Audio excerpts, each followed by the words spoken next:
Hello दोस्तों, स्वागत है आपका अपने यूट्यूब चैनल HRY एजुकेशन में। एक ट्रिकी मैथ की वीडियो लेके आए आपके लिए। तो शुरुआत करते हैं आज के सेशन की। पहला क्वेश्चन क्या कहता है कि किसी भिन्न के अंश तथा हर में से प्रत्येक में 2 जोड़ने पर 3/5 प्राप्त होता है, तो मूल भिन्न क्या होगी। इसको इजीली तरीके से हम कैसे सोल्व कर सकते हैं। देखिए, हम ऑप्शन उठाकर भी इसको सोल्व कर सकते हैं। देखिए, 1/2 ले लेते हैं। यहाँ पर मूल भिन्न पूछ रखा क्या है, यानी कि हम 1/2 ले लेते हैं। सबसे पहले ऑप्शन ए, ठीक है। अब जो जो ये बोलता है वैसा आप करते जाइए। क्या कहता है कि किसी भिन्न के अंश तथा हर में प्रत्येक में 2 जोड़ने पर 3/5 प्राप्त होती है, यानी कि यहाँ पर भी 2 जोड़ दीजिए और यहाँ पर भी 1 और 2, यहाँ पर क्या होगा 3/4। ऑप्शन 1 जो हमारा कट जाएगा, क्योंकि हमें क्या चाहिए 3/5। सेकंड में 2 जोड़ो, इसमें 2 और 1 3 और 3 और 2 5। आगे देखने की कोई आवश्यकता ही नहीं है। तो यहाँ पर क्या होगा हमारा 3/5। ऑप्शन बी जो है इस क्वेश्चन का राइट आंसर हो जाएगा। इस प्रकार का कोई भी क्वेश्चन अगर आपको आए तो बड़ी आसानी से आप 20 से 30 सेकंड मुश्किल से लोगे, उससे पहले सोल्व कर दोगे, ठीक है। तो ऑप्शन जो बी है वो इस क्वेश्चन का राइट आंसर हो जाएगा। चैनल पर पहली बार है तो चैनल को सब्सक्राइब जरूर करें, ताकि आगे आने वाली वीडियो का नोटिफिकेशन आपको जल्द से जल्द मिल सके। अगर आपको वीडियो अच्छी लगे तो लाइक करें, शेयर करें और कमेंट करें, ठीक है। चलिए चलते हैं नेक्स्ट क्वेश्चन पे। क्या कहता कि 2 अंकों की संख्या के अंकों का योग 7 है। 2 अंकों की संख्या के अंकों का योग 7 है। यदि अंकों को पलट दिया जाता है, क्या कहता कि यदि अंकों को पलट दिया जाता है तो नई संख्या में 3 जोड़ने पर मूल संख्या की 4 गुनी हो जाती है। तो मूल संख्या क्या है, इसको भी हम ऑप्शन से कर सकते हैं, ठीक है। यानी कि 2 अंकों की संख्या के अंकों का योग 7 है। सही बात है, जो जो कहता है वही फॉलो करना है। हमें अपने हिसाब से कुछ नहीं जोड़ना। जो भी इसमें यहाँ पर कह रखा है सिर्फ आप उसके ऊपर अमल कीजिए। 2 अंकों की संख्याओं का योग कितना है, 7 है। यानी कि 3 और 4 का योग कितना हमारा, तो ये 7 है। सही बात है। यदि अंक को पलट दिया जाए, पलट दो भाई, 34 है 43 हो जाओगा, ठीक है। और नई संख्या जो बनी उसमें 3 प्लस कर दो, तो 3 प्लस कर दिया कितना हो गया 46 हो गया। तो क्या कहता है कि मूल संख्या जो 4 गुणी हो जाती है, तो मूल संख्या क्या है। तो क्या इसकी 4 गुणी होगी, नहीं होगी। ऑप्शन ए जो हमारा कट जाएगा। नेक्स्ट है 6 और 1 7 हो गया, ठीक है। अगर इसको पलट देते हैं तो 61 से क्या हो जाएगा, ये 16 प्लस 3 जोड़ दो, प्लस 3 तो कितना हो गया 19। 19 का 61 का 4 गुना है क्या, नहीं है। तो 19 जो है वो 61 का 4 गुना नहीं है। ऑप्शन सी में देखो, 2 और 5 कितने होते हैं हमारे, योग 7 है, तो कितने हो गए 7। 5 और 2 7 हो गए हमारे। पलट दो, 25 है, 25 का क्या कर दो 52, प्लस 3 कर दो, प्लस 3 करना है तो कितना हो गया 55। तो 25 का क्या, ये कितना 4 गुना थोड़ी ना 55। ऑप्शन से भी हमारा कट गया। तो बचा कौन सा, ऑप्शन डी। सोल्व करने की आवश्यकता ही नहीं, क्योंकि 3 तो हमारे ऑप्शन वैसे ही कट गए। तो इसको हमें लगा देना है। तो इस क्वेश्चन का जो राइट आंसर है हमारा ऑप्शन डी हो जाएगा। उम्मीद करते हैं कि आपको क्वेश्चन अच्छी प्रकार से समझ में आ गया होगा। अगर नहीं आए तो आप दोबारा से वीडियो को देख सकते हैं, ठीक है। इन्हें जो कुछ भी बोला था वो हमने किया है, ठीक है। यानी कि 1 + 6 कितना हो गया 7, और अंकों को पलटा तो कितना हो गया, यहाँ पर देखो 61 बन गया, ठीक है। 61 में 3 जोड़े तो कितना हो गया 64। अब देख लो 16 चौके 64, 4 गुना होगी। यह भी आपको कंफर्म करवा दिया कि 16 चौके 64। तो मूल संख्या तो हमारी डी ही निकल के आई है, यानी कि 16 ही। लेकिन हमें इसको सोल्व करने की आवश्यकता भी नहीं थी। आप वैसे भी ऑप्शन डी के लगा सकते थे, क्योंकि हमारे ऑप्शन ए बी सी तो वैसे ही गलत हो चुके थे। तो इस प्रकार का अगर कोई क्वेश्चन आता है तो हम डायरेक्टली ऑप्शन से इसको सोल्व कर सकते हैं, ठीक है। अगर आपको इन क्वेश्चन से संबंधित कोई भी दिक्कत परेशानी होती है तो आप कमेंट सेक्शन में पूछ सकते हैं। उम्मीद करते हैं कि आपको ये सवाल अच्छी प्रकार से समझ में आ गया होगा। चलिए बढ़ते हैं नेक्स्ट क्वेश्चन पे, ठीक है। नेक्स्ट क्वेश्चन पे बढ़ते हैं हम। उससे पहले आप चैनल को सब्सक्राइब ज़रूर कर लेना, अगर ऐसी ही ट्रिकी मैथ की वीडियो आपको हर रोज़ चाहिए तो नेक्स्ट सवाल में हमारा क्या कहता है, देखो भाई ये बड़ा सवाल भले ही हो, लेकिन हम इसको 20 सेकंड का टाइम नहीं लगेगा, उससे पहले पहले इसको सोल्व कर सकते हैं। किसी संयुक्त परिवार में दादा दादी, ठीक है, और वैसे इंपॉर्टेंट क्वेश्चन है, इससे संबंधित बहुत सारे एग्जाम के अंदर आपको देखने को मिलेंगे। किसी संयुक्त परिवार में दादा दादी की औसत आयु 67 साल है, माता पिता की जो औसत आयु 36 वर्ष है, 3 पौत्र पोतियों की आयु 6 साल है, तो संपूर्ण परिवार की औसत आयु कितनी होगी? संपूर्ण परिवार की पूछी गई हमसे। इसको बड़े इजीली तरीके से हम इसको सोल्व कर सकते हैं। तो इसको सोल्व करने के लिए सबसे देखो, दादा और दादी 2 हो गए, 2 गुना 67 हो गया। 67 का अगर 2 गुना करेंगे तो हमारा कितना हो जाएगा? तो 67 का अगर हम 2 गुना करेंगे तो हमारा हो जाएगा 134, ठीक है।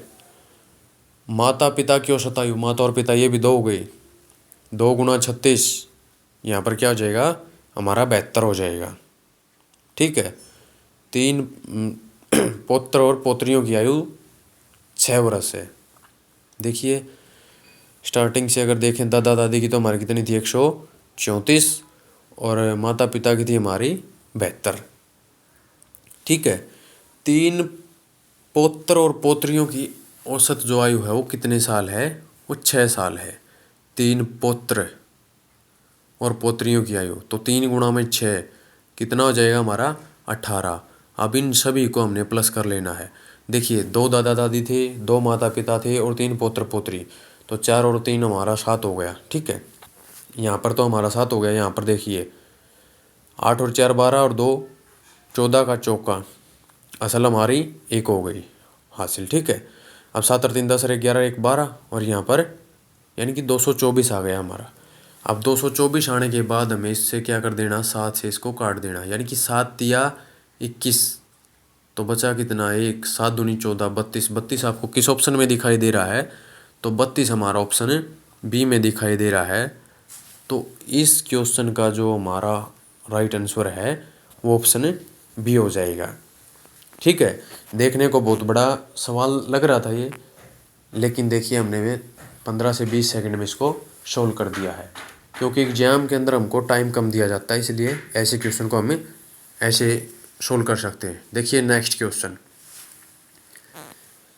नेक्स्ट क्वेश्चन पर क्या कहता है कि ₹15,000 की राशि पर 2 वर्ष के चक्रवृद्धि ब्याज और साधारण ब्याज के बीच ₹96 का अंतर है, वार्षिक ब्याज दर कितनी होगी?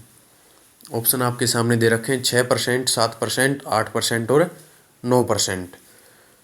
अब देखिए इस प्रकार का सवाल भी आपको एग्जाम में देखने को ज़रूर मिलेगा, ठीक है। संख्या बदल सकती हैं, लेकिन पूछा अगर इस टाइप से जाए तो आप इसको किस प्रकार से सोल्व कर सकते हैं?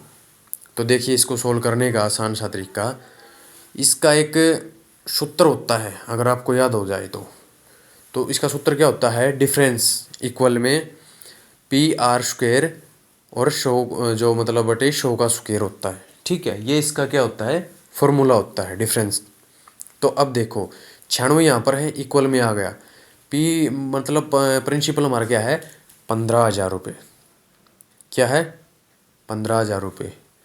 और रेट कितना दे रखा है? नहीं दिया हुआ है, तो R का स्क्वायर, ठीक है। तो 15,000 है, गुणा में R का स्क्वायर हो गया, बटे में 100 का स्क्वायर था, तो कितना हो जाएगा यहाँ पर? 10,000 रुपये, ठीक है। 10,000 में आपको क्या कर देना है? यानी कि जो 3 जीरो से जो 3 जीरो इसकी उड़ा देनी है, ठीक है। अब ये 10 है, अगर 10 को हम उस साइड में ले जाएंगे 96 की तरफ, तो ये क्या हो जाएगा? आपस में गुणा हो जाएगी, तो ये 96 दाई 960 हो गया। अब ये 15 इक्वल में, तो उस साइड जाएगा तो बटे में हो जाएगा, ठीक है। और यहाँ पर R का स्क्वायर। अब 15 को 960 में भाग देना है, तो देखिए कितने पर जाएगा? 96 है तो लगभग 15 छीक, ठीक है। तो कितने पर जाएगा? तो 960 को अगर हम काटते हैं 15 से तो कितने पर जाता है? तो 15 छीक 90, बचे हमारे कितने? 6, यानी 60 हो गए, और 15 चौक 60, तो हमारे 64 पर जाके कट चुका है, ठीक है। अगर हमने इसको भाग दिया तो कितने पे जाकर कटाए? 64 पर। ठीक है, अब आर स्क्वायर क्या हो का मान जो हमारा कितना आया है 64। अब आर स्क्वायर का मान 64 आ गया है, तो यहाँ पर रूट में देखा जाए तो 64 का वर्ग मतलब किसका है, ये 8 का। तो जो आर है हमारा वो कितना आया, 8%। 8% आपको किस ऑप्शन में दिया गया है, तो ऑप्शन जो सी है इस क्वेश्चन का वो राइट आंसर हो जाएगा हमारा ऑप्शन सी। यानी कि वार्षिक ब्याज दर कितनी होगी, तो वार्षिक ब्याज दर जो है हमारी 8% हो जाएगी। अगर आपको एक बार में समझ में ना आए तो आप दोबारा से देख सकते हो और इस फॉर्मूले को याद कर लो। ठीक है, डिफरेंस इक्वल में पी आर का स्क्वायर बटे 100 का स्क्वायर। इस प्रकार का अगर कोई भी क्वेश्चन आता है तो आप बड़े ही आसानी से उसको सोल्व कर दोगे, कोई दिक्कत वाली आपको बात नहीं होगी। ठीक है, उम्मीद करते हैं कि आपको ये समझ में आ गया होगा। चलिए बढ़ते हैं नेक्स्ट क्वेश्चन की तरफ। ये हमारा आज का लास्ट क्वेश्चन है। वीडियो ज़्यादा बड़ी नहीं है, इसलिए वीडियो को बगैर स्किप किए हुए देखना और आपको बहुत बेनिफिट मिलेगा। देखिए, एक आयत की लंबाई तथा चौड़ाई का अनुपात 3:4 है। यदि आयत का परिमाप 140 सेंटीमीटर है तो आयत की लंबाई सेंटीमीटर में क्या है। ठीक है, आयत यानी कि हम यहाँ पर चित्र बना लेते हैं। ये हो गया भाई हमारा आयत। ठीक है, लंबाई तथा चौड़ाई का अनुपात 3:4 है। ये हमारी लंबाई और ये है चौड़ाई। लंबाई दे रखी 3 और चौड़ाई दे रखी हमारी 4। और आयत के अंदर अगर आपने पढ़ा होगा, यदि आयत का परिमाप 140 सेंटीमीटर है तो आयत की लंबाई सेंटीमीटर में क्या होगी। यानी कि आयत के आमने सामने की इक्वल होती है। ये 3 है तो ये भी 3 और ये 4 है तो ये भी 4। अब देखिए, तो आयत की लंबाई सेंटीमीटर में क्या होगी। अब हमारा सवाल 50% हो चुका है। अब इसको कैसे सोल्व करना, देखिए 3 को और 4 को जोड़ लीजिए आप। ये 3 है, ये 4 है, 7 और 3 10 और 4 14। ठीक है, तो चारों की चारों को हमने प्लस किया तो 14 की वैल्यू कितनी है हमारी, 140 है। 14 की वैल्यू 140 है तो एक की कितनी हुई, 10। ठीक है, एक की कितनी हुई 10 सेंटीमीटर, क्योंकि 14 का जो मतलब आयत का परिमाप है, 14 की वैल्यू 140 है तो एक की कितनी हुई 10। तो आयत की लंबाई, तो लंबाई का जो अनुपात है वो 3 है। लंबाई का अनुपात कितना है, 3 है। तो यहाँ पर 10 निकल के आई है तो 10 की 3 के साथ आप गुणा कर दीजिए। 10 की आप 3 के साथ गुणा कर दीजिए तो कितना हो गया 30। और चौड़ाई का पूछा तो 4 से गुणा कर दीजिए, कितना हो जाएगा 40। तो आप इससे दोनों के दोनों निकाल सकते हैं। ठीक है, ये 30 हो गया और ये 40, हमसे 30 वाला पूछा गया था तो राइट जो आंसर है हमारा ऑप्शन ए हो जाएगा। ठीक है, 30। वीडियो को अंत तक देखने के लिए आपका धन्यवाद। आपका दिन शुभ हो। अगर आपको ये वीडियो अच्छी लगे तो लाइक करें और अपने दोस्तों के साथ ज़्यादा से ज़्यादा शेयर करें। अगर आप लोगों का रिस्पॉन्स इस वीडियो पर अच्छा रहा तो आगे भी इस प्रकार की वीडियो आपके लिए हर रोज़ आती रहेंगी। धन्यवाद।